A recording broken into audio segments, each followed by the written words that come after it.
तो आज हम बिहार बोर्ड 10th क्लास का वीवीआई ऑब्जेक्टिव करने वाले हैं। जो अभी हम जनरल टॉपिक का वीवीआई ऑब्जेक्टिव कर रहे हैं। आज का क्लास जो है वो चौथा है। ओके, यानी वीवीआई ऑब्जेक्टिव का आज का क्लास के में है चौथा है। तो चलिए हम स्टार्ट करते हैं, ऑब्जेक्टिव की ओर चलते हैं। तो जैसा कि आपको पता है कि हम लोग जनरल 10th क्लास का ऑब्जेक्टिव क्वेश्चन कर रहे हैं। ये वीवीआई ऑब्जेक्टिव क्वेश्चन है, यानी आपका एग्जाम से रिलेटेड है। और रविकांत स्टडी प्लस मेरा चैनल का नाम है। आज का क्लास ऑब्जेक्टिव क्लास के में है चौथा है, 3 क्लास हो चुका है। तो चलिए 46वां क्वेश्चन हम आज करने वाले हैं। ये बहुत ही आपके एग्जाम के दृष्टिकोण से इम्पोर्टेंट है। निषेचन क्रिया के पश्चात युग्मज में क्या बनता है? जब कोई निषेचन क्रिया होता है तो आखिर उसके बाद क्या बनता है? बीज बनता है या भ्रूण बनता है या खून का थक्का बनता है? इनमें से सभी। तो आपको बताना है कि क्या बनता है। तो आपका 46 का राइट आंसर जो हो जाएगा वो हो जाएगा बी, यानी कि भ्रूण का विकास होता है, यानी भ्रूण बनता है। जब निषेचन होता है उसके बाद क्या बनता है? भ्रूण। यानी इसका राइट आंसर क्या हो जाएगा? आपका बी हो जाएगा। और देखिए तीसरी बात यह है कि यहाँ पर पीडीएफ बिल्कुल फ्री मिलता है। अभी जो मैं पढ़ा रहा हूँ उसका सॉल्यूशन के साथ पीडीएफ आपको मिलेगा। ठीक चलिए स्टार्ट करते हैं। वह प्रकरण जिसके द्वारा जीव अपने जैसे संतानों को उत्पन्न करते हैं कहलाता है। वह कौन सा ऐसा प्रकरण है जिसके द्वारा जीव अपने जैसे बच्चे को, अपने जैसे संतान का मतलब होता है बच्चा, अपने जैसे संतान यानी अपने जैसे बच्चे को जन्म देता है, उसको क्या कहते हैं? जनन कहते हैं, या डायाफ्राम कहते हैं, निषेचन कहते हैं, या भ्रूण कहते हैं। तो आपको पता है कि जो अपने जैसे बच्चे को जन्म देता है उसको क्या कहते हैं? जनन कहते हैं। इसका राइट आंसर क्या हो जाएगा? ए हो जाएगा। ओके चलिए अगला प्रश्न देखते हैं। अगला प्रश्न है कि अगला जो प्रश्न है वो यह है कि जनन कितने प्रकार से होता है? जनन जो है कितने प्रकार से होता है? कितने प्रकार से जनन हो सकता है? 2 प्रकार, 3 प्रकार, 4 प्रकार, 1 प्रकार। आपको बताना है कि कितने प्रकार से हो सकता है। तो आपको बता देते हैं कि जनन जो होता है वो 2 प्रकार से होता है। पहला लैंगिक जनन और दूसरा अलैंगिक जनन। ठीक, इसका राइट आंसर क्या हो जाएगा? ए। ठीक, चलिए अगले प्रश्न की ओर चलते हैं। अगला प्रश्न है 39 प्रश्न है कि इनमें कौन अलैंगिक जनन की विधि है? आपको बताना है कि इनमें कौन अलैंगिक जनन की विधि है? विखंडन, या मुकुलन, या बीजाणु जनन, या इनमें से सभी। तो आपको बताना है इनमें से कौन सा अलैंगिक जनन है। ठीक, तो 49 का आपको पता है अलैंगिक जनन का मतलब होता है जो अपने जैसे बच्चे को केवल एक ही या तो पुरुष या तो महिला, एक ही कोई वैसे जनन जिसमें एक ही जीव भाग लेते हैं उसको हम कहते हैं अलैंगिक जनन, यानी या तो पुरुष या तो मादा। ठीक, तो विखंडन, मुकुलन, बीजाणु जनन ये क्या है? आपका अलैंगिक जनन का उदाहरण। तो इसका सभी हो जाएगा, इनमें से सभी। आंसर क्या हो जाएगा? डी। चलिए अगला प्रश्न देखते हैं। अगला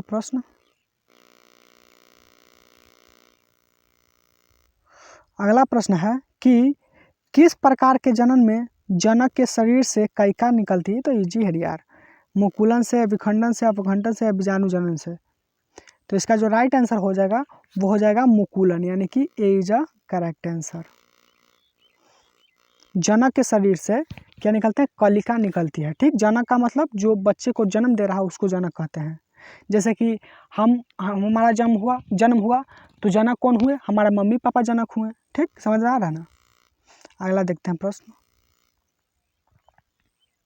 अगला है कि पराग कोश में पाए जाते हैं दलपुंज, बाह्य दलपुंज, या परागकण, या स्त्री केसर। आपको बताना है क्या पाया जाता है। तो 51 का राइट आंसर हो जाएगा सी, यानी पराग कोश में परागकण पाए जाते हैं। Answer C. चलिए अगले प्रश्न की ओर चलते हैं। अगला प्रश्न है वो ये है कि स्त्रीकेसर आधारीय भाग को कहते हैं, स्त्रीकेसर के आधारीय भाग को क्या कहते हैं? वर्तिका कहते हैं, अंडाशय कहते हैं, वर्तिकाग्र कहते हैं, या पुष्पासन कहते हैं। तो 52 का जो राइट आंसर हो जाएगा वो हो जाएगा बी। क्या हो जाएगा? बी। उसको क्या कहते हैं? अंडाशय कहते हैं। आंसर क्या हो जाएगा? बी। अगला प्रश्न की ओर चलते हैं। पुंकेसर के अग्रभाग को कहते हैं वर्तिका, परागकोश, वर्तिकाग्र या प्रागनली। आपको बताना है क्या कहते हैं। तो पुंकेसर के अग्रभाग को कहते हैं परागकोश, यानी इसका राइट आंसर क्या हो जाएगा, बी।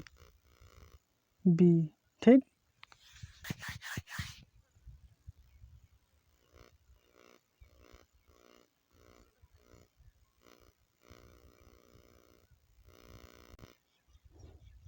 चल, निषेचन की क्रिया किस जीव में मुख्यतः होती है।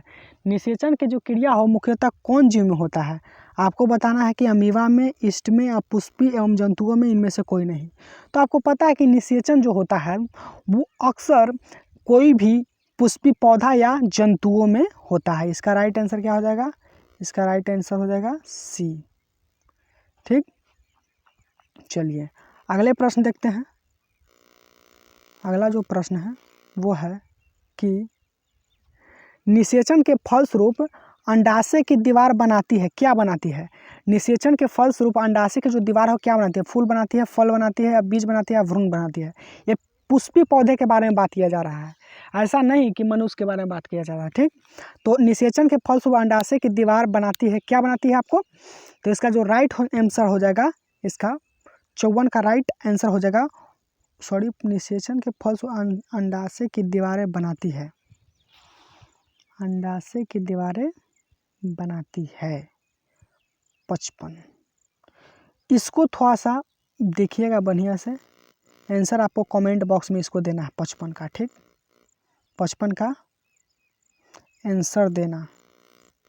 आंसर सब स्टूडेंट दीजिए। ठीक, चलिए देखते हैं 56 क्वेश्चन। निम्न में से कौन सा जीवाणु जनित रोग नहीं है। गोनोरिया, सिल्फिस, मस्सा या इनमें से सभी। तो इसका जो राइट आंसर हो जाएगा वो हो जाएगा सी। मस्सा जो है वो क्या है, जीवाणु जनित रोग नहीं है, इसका सी आंसर हो जाएगा।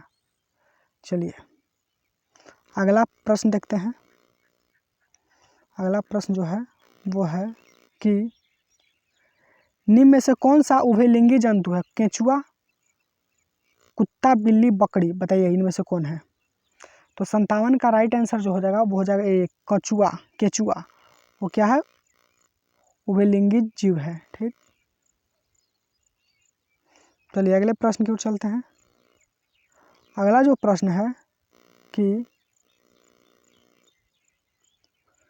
नर युग्मक तथा मादा युग्मक के संयोग से बनता है, तो ये यार, नर युग्मक तथा मादा युग्मक के संयोजन से बनता है जाइगोट, अंडाणु, शुक्राणु या वीर्य। तो इसका जो राइट आंसर हो जाएगा, इसका कह सकते हैं 58 का राइट आंसर हो जाएगा जाइगोट। इसका राइट आंसर क्या हो जाएगा, ए। ठीक, चलिए अगला प्रश्न की ओर चलते हैं। स्त्री के मासिक चक्र में एक परिपक्व अंडाणु किस दिन अंडाशय से बाहर निकलता है। यानी स्त्री के मासिक चक्र में एक परिपक्व अंडाणु किस दिन अंडाशय से बाहर निकलता है। 28वें दिन, 14वां दिन, 20वां दिन या 30वां दिन, आपको बताना है। तो 59 का राइट, स्त्रियों के परिपक्व, हाँ याद रखिएगा, परिपक्व अंडाणु किस दिन अंडाशय से बाहर निकलते हैं। तो अंडाशय से जो बाहर निकलते हैं वो 14वें दिन बाहर निकलता है। और इसी 14वें दिन अगर कोई पुरुष, हम मान लेते हैं, इसको थोड़ा सा अच्छा समझा देते हैं। इसका आंसर क्या हो जाएगा, बी। देखिए स्त्री के अंडाशय से, जानते हैं अंडाशय से अंडाणु बाहर निकलता है कितने दिन, 14वें दिन। एमसी के 14वें दिन स्त्रियों के अंडाशय से अंडाणु निकलता है। उसी 14वें दिन अगर कोई पुरुष महिला से संभोग कर लिया, यानी कि सेक्स कर लिया, तो वो गर्भवती हो जाती है, यानी कि वो महिला या लड़की प्रेग्नेंट हो जाती है। स्त्री वो प्रेग्नेंट हो जाती है कब, जब अंडाशय से अंडाणु जब निकलता है स्त्री के 14वें दिन, तो अगर उसी दिन आप सेक्स कर लिए तो वो लड़की प्रेग्नेंट हो जाती है। ठीक, या वो गर्भवती यानी माँ बन जाती है, ऐसा होता है। अगला देखते हैं।